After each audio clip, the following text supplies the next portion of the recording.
Hi, I'm Lori, and this is how to do a competitive analysis for your book. This is something that you maybe didn't know you should do, or maybe you need to do it now to figure out why your book's not working. I have a whole system for doing it, and I will teach it to you now.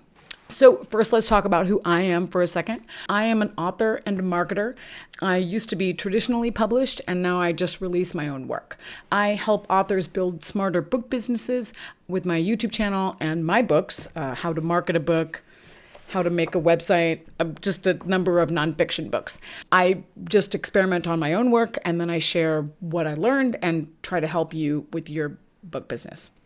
So first, we need to get in the author marketing mindset, and that is where we accept that we're responsible for our book's success. The book business is more competitive than it has ever been. There are 1.5 million books published into Amazon every year. And that means marketing is not optional anymore. It's part of our job. Self-publishing contains the word publishing, so we really have to do the research, get in there, do a good job. Just writing and publishing the book isn't really enough anymore. We need to be thinking like marketers. What is a marketing-focused competitive analysis? That would be a breakdown of the best-selling books in your niche. It's kind of like required by traditional publishing, and it is optional but very necessary in self-publishing. A marketing-focused competitive analysis for self-publishing purposes is for the purpose of sleuthing out why and how is this book successful and what lessons can we take from their success and use it on our own books. It's like a super sleuth kind of thing we're doing. The information we gather in the analysis informs everything from cover design to pricing to keywords to categories and everything and how many reviews we need, everything in between. We do the competitive analysis to understand what's working, to avoid making mistakes with our book launches, to find ways to be competitive and stand out. It's a matter of just taking a look at what's already working for that audience and that genre, and then making something like that or better. You can always tell when someone didn't do that and they think their cover looks great, their cover designer thinks it looks great, their mom thinks it looks great, and then it doesn't sell, and that's why. When do you do this? I would say do it before you start writing your book to find the market gaps and to shape your content. But you don't have a time machine, so do it anytime you see this or anytime you have a chance to do it. Do it when you're drafting your book. Do it before you publish to finalize your pricing, estimate the number of reviews you need, stuff like that. Do it after you publish because you want to figure out why your book's not working, or do it anytime. It's never too late. It's never too early. Do it anytime. So let's get started. Amazon is now one of the world's most powerful search engines, and because almost all of the traffic within Amazon is qualified buyer traffic, meaning most of the people who are searching for things on Amazon have their credit cards out and are looking to buy something. Here's an example of me looking for socks. I just clicked on one of the auto suggestions and was presented with a zillion different options. The overall point here is that Amazon's going to make it super easy to find what you need and super easy to buy it. And for our purposes, that also includes books. To further verify this for yourself, think about your own behavior on Amazon. You go there with a list of things you want, type a few words into that search bar at the top, and boom, Amazon shows you what they think the best match is for that query. In fact, it is even copying Google and doing the autocomplete thing now, trying to suggest a bunch of variations of what you might be searching for. And here I am poking around in the meditation books. I basically just typed in meditation books until it gave me a bunch of suggestions, and then I scrolled around those until I found this book, which I think is a really good example of a well-optimized listing. Here's our challenge. We need to get your book to show up for words that people are actually searching for. For that to happen, we need to tell Amazon those words, then train the algorithm to show your book when people type in those words. We do that by properly optimizing your book's listing, which means putting those important keywords in key places in the back end and in the front end of the listing itself, like in the title, subtitle, and description. We're also going to hope that once your book is shown by Amazon, it converts, meaning it is competitive with its competition and it's somehow better. So people click on it and then buy it. This reaffirms to Amazon that they were right to show that book for that keyword or that search query, and that will cement your book status in the algorithm. So now I'll ask you, What keywords do I type in to find your book on Amazon? Now, I would ask you to think like a reader. What would they search for? Use real keywords to describe your book or your genre, but don't use your title or your name, because I don't know your name and I don't know the title of your book. So no one's going to be going into Amazon to search for your book title or your name. When I do this exercise in workshops, a silence will fall over the room because authors don't think like this, right? They think in terms of, oh, well, someone's going to find my book by typing in the title. No, they're going to find your book by typing in whatever kind of book you wrote, right? Supernatural romance or adventure romance, or you fill in the blank, meditation book, something like that. So I'll give you a chance to do that now. Now that you have an idea of what keyword you want your book to rank for, I'd love for you to go to Amazon and actually pull up some search results. One thing I love to do in a workshop is to have someone throw out a genre that I might never have heard of before, so I can perform this analysis live. I gave a speech at a conference and somebody threw out paranormal shifter romance, which was something I had never heard of before. It was great. We went down the whole thing, and I want to just go through the insights with you now. When you're analyzing books for your own competitive analysis, here are the things you want to look for. The first set of things we're researching has to do with getting your book shown on the page when someone searches for that term. The second set will deal with conversion, and that is basically making sure your product is competitive with its peers and can make the sale. We'll go in depth into the top 5 to 10 books that are on page 1 for this search query to highlight the important elements that are getting these books ranked and keeping them there. I would encourage you to do this with as many of your book's competitors as you have the time to research. The more you look at, the more insight you'll gain into what it will take to make your book successful. Since we were already talking about keywords, let's start with going sleuthing for the keywords that your competitors are using. I would say keywords are one of the most important factors for Amazon discoverability. Your job is to identify the exact phrases your audience is using and your competitors are using and reflect those in your title, subtitle, and description. Amazon's algorithm doesn't guess. It needs clear signals as to what your book is about and what you want it to rank for. So if your book is about Gothic boarding school and witches, make sure those words are in your title, subtitle, and description. Take a look at your competitors and look at the repetition across the top books in your genre. Using the right keywords connects your book to the reader's intent, and that's how you start to show up in the search results. As you start to look at the search results, you'll see a pattern emerging. You'll start to see the same words, and it almost becomes like a game. As you can see here, this book is trying to rank for paranormal romance, mystery, shifter. You can see just a lot of repetition here. You've also got a lot of keywords in the description, and most likely these keywords are also included in the back-end keyword slots for this book. So you can tell by what they're using in the title and subtitle and description, what they're probably using on the back end as well. So I would write those down, and if they pertain to your book, definitely use them in your book's title and subtitle and description and back-end keywords. Now let's talk about another important part of Amazon's ranking system, categories.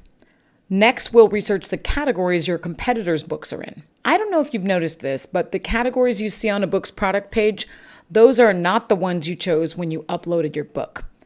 They're the ones Amazon assigns based on your keywords, metadata, and how your book is performing. If you care, the categories you chose when you published are called BISAC categories. Amazon takes those, combines them with your book's metadata, and assigns your book to its own browse categories. And conveniently, they won't tell us what those categories are. So we have to just reverse engineer the categories based on other people's rankings. Here's the good news. You can influence which category your book ends up in.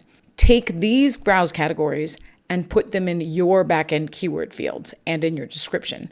If you want to show up in werewolves and shifter romance, include those phrases in your book's listing.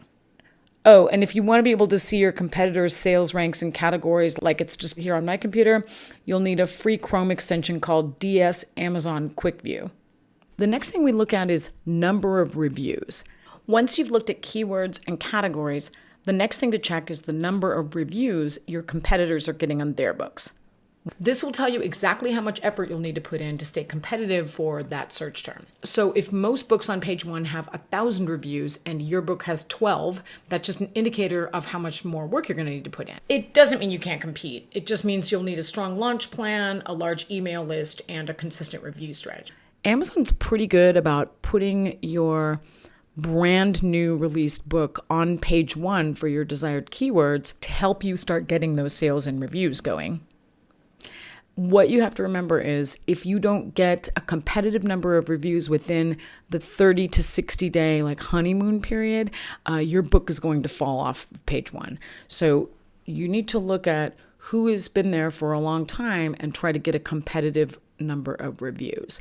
In this case, this one's a bestseller with 1,134 reviews. This one has 295 reviews, 5,000, over 5,000, over 2,600, and so on. So this is going to be a genre that if you want to get into it, you're going to need a big mailing list with a large ARC reader list.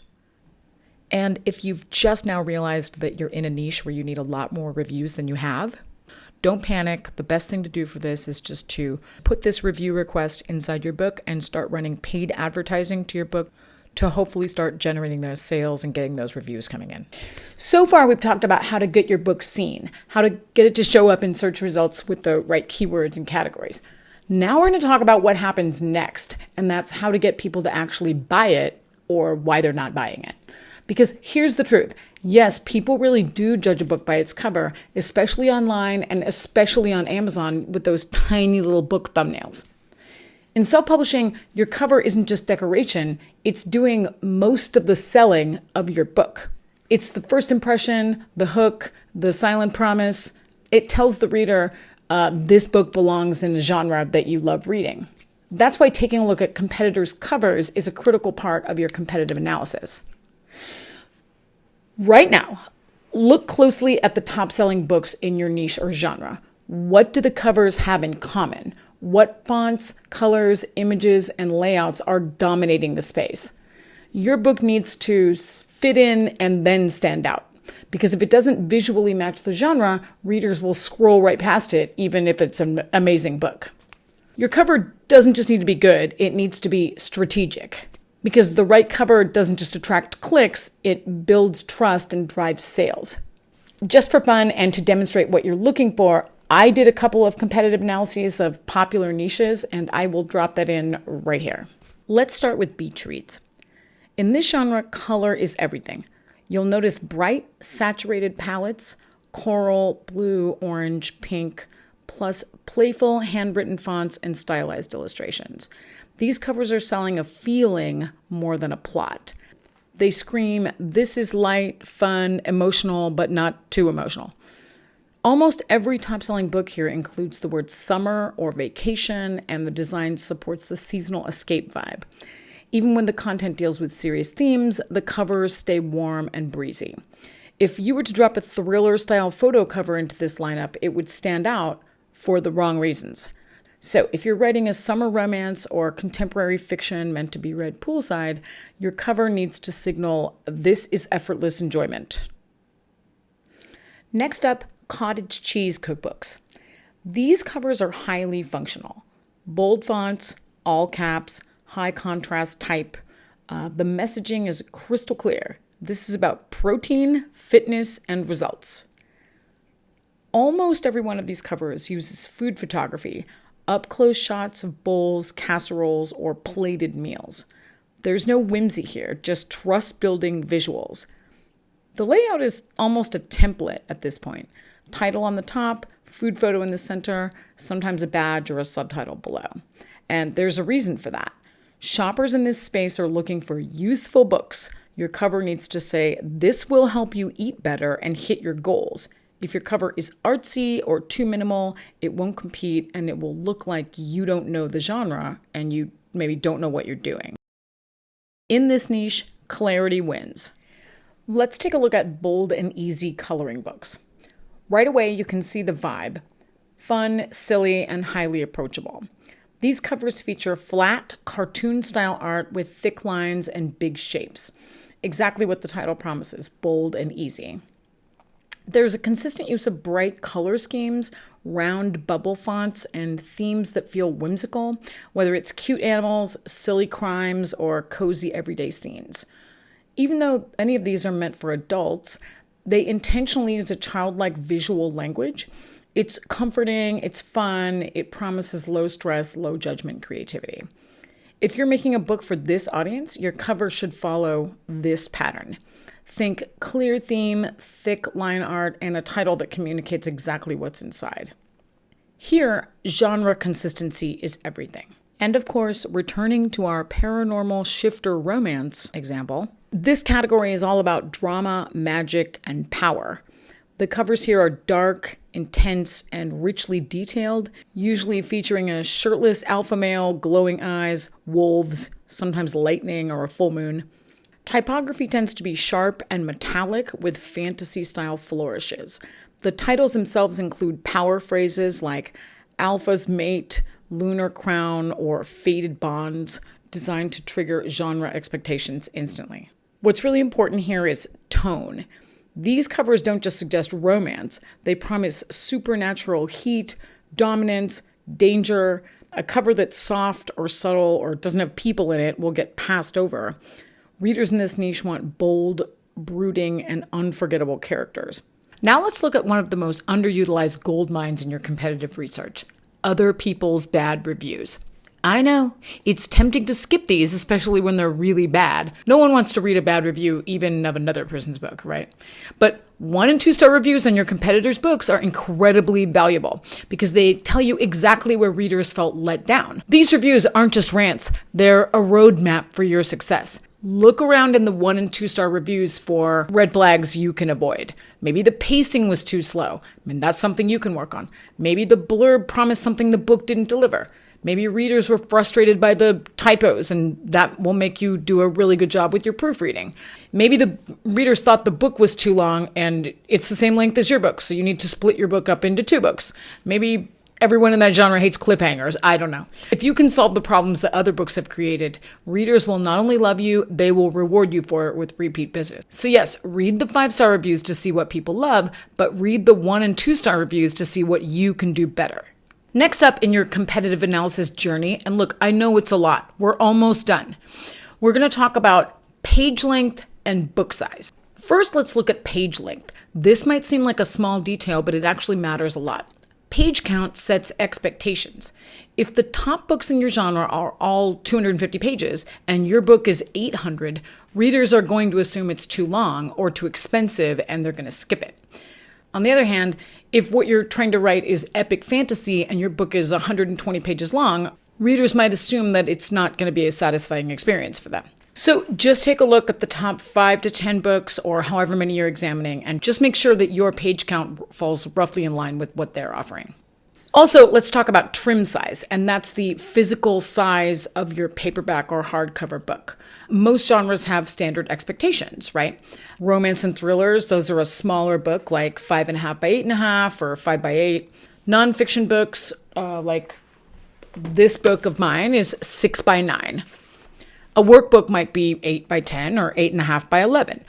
Using a trim size that feels off for your genre, too big, too small, or too square or something, can make your book stand out, but in the wrong way.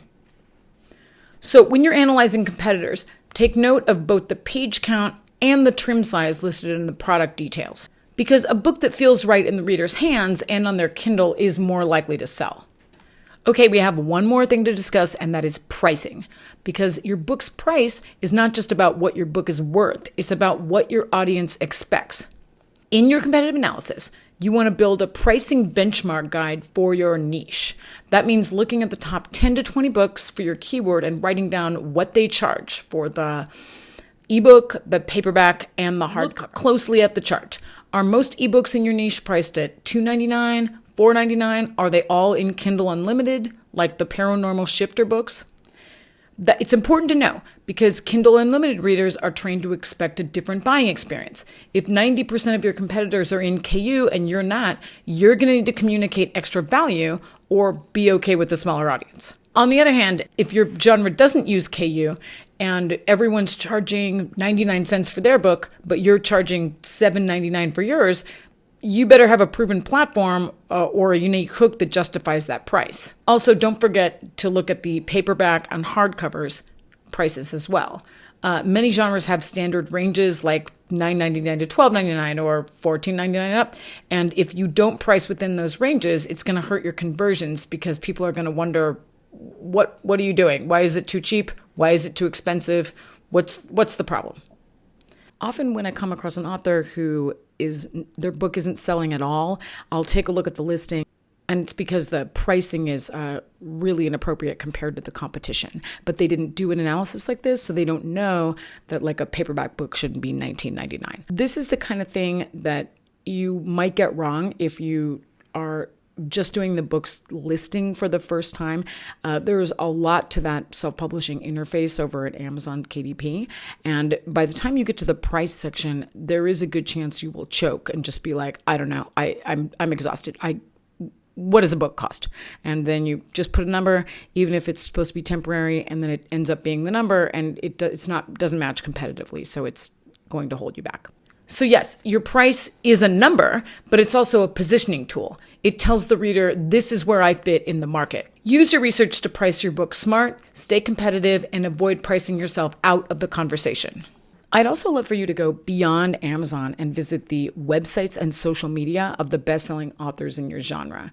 Going back to the paranormal shifter romance, a lot of those people, if you Google them, they're going to have a whole web presence. What content are they posting? How do they engage with their readers? Can you connect with or attract their followers? Do they have a huge Instagram following? Can you approach those people to become your ARC readers? What marketing techniques are they using that you can adapt? Do they have a really enticing reader magnet to get people onto their email list? Like, what are they doing right and what can you do? I'm not saying to copy anyone, but definitely look at what they're doing. Your next step is to Google a couple of the authors that you found as your direct competition for your books and see how their networks are set up. Tessa Hale is a great example. She had a lot of books ranking on page 1 for paranormal shifter romance. So let's go take a look at her website.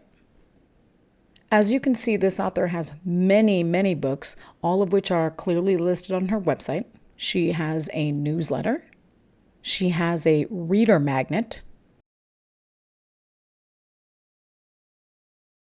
which sure enough is being served up by BookFunnel. This is the exact configuration of reader magnet that should be linked on your website and inside your book to get people to sign up for your email list.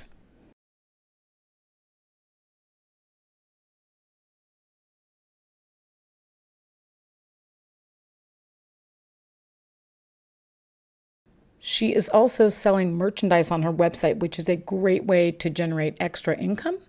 She has hardcovers, special editions, and a mystery box.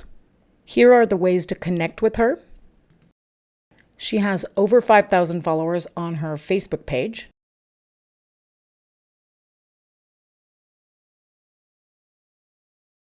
$15,000 followers on Instagram. Looks like she's doing cover reveals and quotes. She also has a Facebook reader group with 2,500 members, which is great.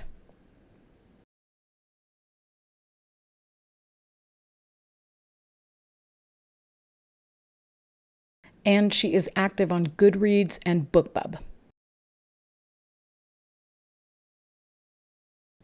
I also found her over on TikTok, where she has almost 9,000 followers and regularly posts quotes from her books.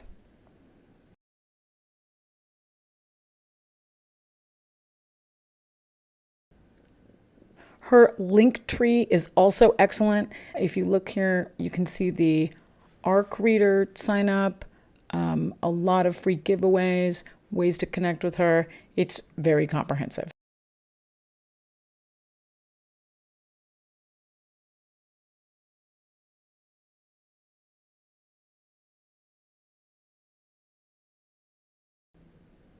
Her Amazon Author Central is also impressive.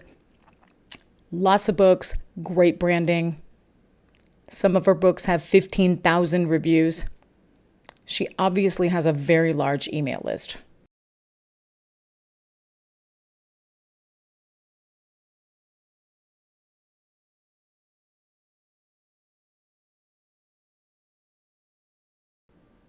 So well done. This is super impressive. I am actually going to buy some of these books. I also got on her email list and I can't wait to see what she does next. And that brings me to your author platform, which I definitely believe needs to be in place before you launch your book. God forbid your book goes viral and you don't have a reader magnet in place. What would it be like if you had 10,000 people download your book and they had no way of getting on your list? That would be heartbreaking. So I'd love for you to have your website in place with a solid reader magnet linked inside your book that leads people over to your email sign up. Once people are signed up for your email, I would also love for you to have an onboarding sequence that gets them used to your writing, you as a person, and directs them to your other work. Now, for an example of a reader magnet, I would like to give you some free books. Come over to loricolwell.com/free and just sign up, put your email in, and you can download 2 free books, How to Self-Publish a Book and How to Sell More Books. How to Self-Publish a Book takes you through the whole process of publishing your book from beginning to end, including a lot of this research. And How to Sell More Books covers reader magnets and email service providers. Before we wrap up, there's one last habit I highly recommend, and that is saving your competitors' listings. Throughout your competitive analysis, you've probably looked at dozens of top-performing books, checking their keywords, categories, reviews, pricing, and covers. Don't lose that work. Create a spreadsheet or Google Doc and save the Amazon links to every relevant book you analyzed. Include key info like title, author, page length, review count, pricing, and category placement. Before you close all those browser tabs, save all the links because this isn't a one-time process. It's a system you can build on for every book you publish. And you might need to refer back to those listings for any number of reasons: to advertise against the books, to refer back to their covers, to provide them as style guidance for your cover designer, or any other reason. Don't lose your work. Okay, let's bring it all together. By now, you've seen that the competitive analysis step isn't really optional. Not if you want your book to actually be found, clicked on, and bought. This research gives you a clear view of the landscape, what readers expect, what's currently working, and where you can fit in and stand out without getting lost. We started by looking at how to get discovered, keywords, categories, reviews, what you're competing against. Then we talked about how to convert that visibility into sales through cover design choices, pricing, page length, and the valuable lessons found in other people's bad reviews. This is the work that separates wishful thinking from actual successful publishing. It's how you stop guessing. It's how you stop saying, I hope this works, and start saying, I know why this will work. And here's the thing, most authors skip the step or they don't even know to do it. They rush right to launch and then they wonder why no one's buying their book and nothing's happening. You are doing the work, and that gives you a serious edge. So analyze, adapt, apply, then publish smarter and sell better. And hey, if you have any questions about anything I've covered, I'd love to hear from you. Reach out to me. I'm at loricolwell.com, bookpromotion.com, on YouTube, on Instagram, on Facebook, on X, basically everywhere. Just ask me a question and I will answer it. Thanks and good luck.